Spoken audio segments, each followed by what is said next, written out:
کہ یہودی جمع تو ہو گئے، مسلمانوں کو ایک ایک کر کے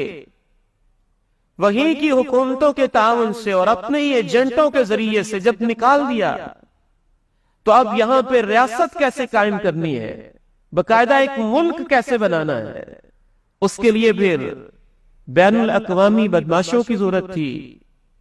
تو پھر یو این او کا دروازہ کھٹکھٹایا گیا، یونائٹڈ نیشنز، جس کو ہم سمجھتے ہیں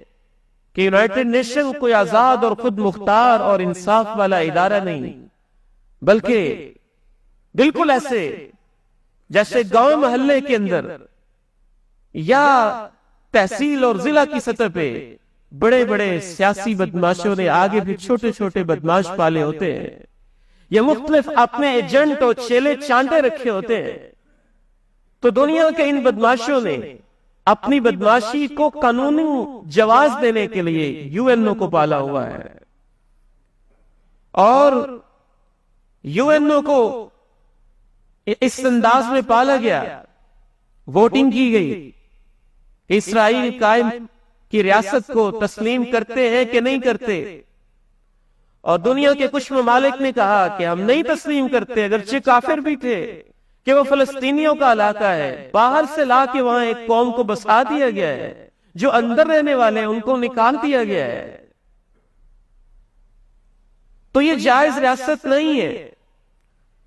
کچھ نے کہا جائز ریاست ہے،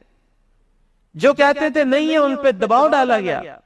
دباؤ ڈال کے اکثریتی ووٹوں کے ذریعے سے ریاست کا اعلان کر دیا گیا، اور اعلان کرنے کے بعد فوری طور پہ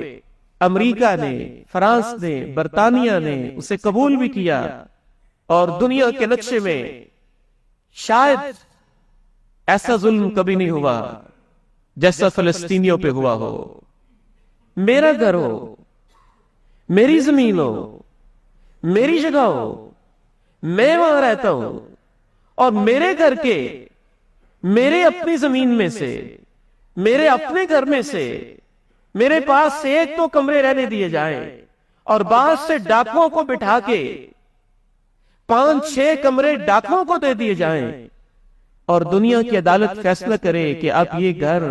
اس کا چوتھا حصہ اصل مالک کا ہے اور باقی 3 حصے ڈاکوؤں کے ہو گئے ہیں، یہ کہاں کا انصاف ہے؟ دنیا کی ووٹنگ سے کیا یہ جائز ریاست ہو جائے گی؟ دنیا کے ووٹ دینے سے کیا اسرائیل جو سٹیٹ ہے وہ ایک جائز ہو جائے گی؟ اسی لیے اہل اسلام کا متفقہ قول ہے کہ اسرائیل دنیا کی واحد ایسی ریاست ہے جس کی مثال اس ظالم گنڈے کی طرح ہے جس نے کسی شریف عورت کے ساتھ زبردستی تعلق قائم کیا اور اس سے ناجائز اور حرام کا بچہ پیدا کیا، تو یہ ریاستی سطح پہ امریکہ کا ایک ناجائز اور حرامی بچہ ہے۔ اور مسلمانوں میں اتنا شعور موجود رہا، اس دور کے جتنے بھی مسلم قائدین تھے سب جانتے تھے کیا ہو رہا ہے، اور اسی لیے یہ دیکھ کر ایک خوشی سی ہوتی ہے کہ پاکستان کے پاسپورٹ پہ آج بھی لکھا ہوا ہے کہ اس پاسپورٹ کے ذریعے سے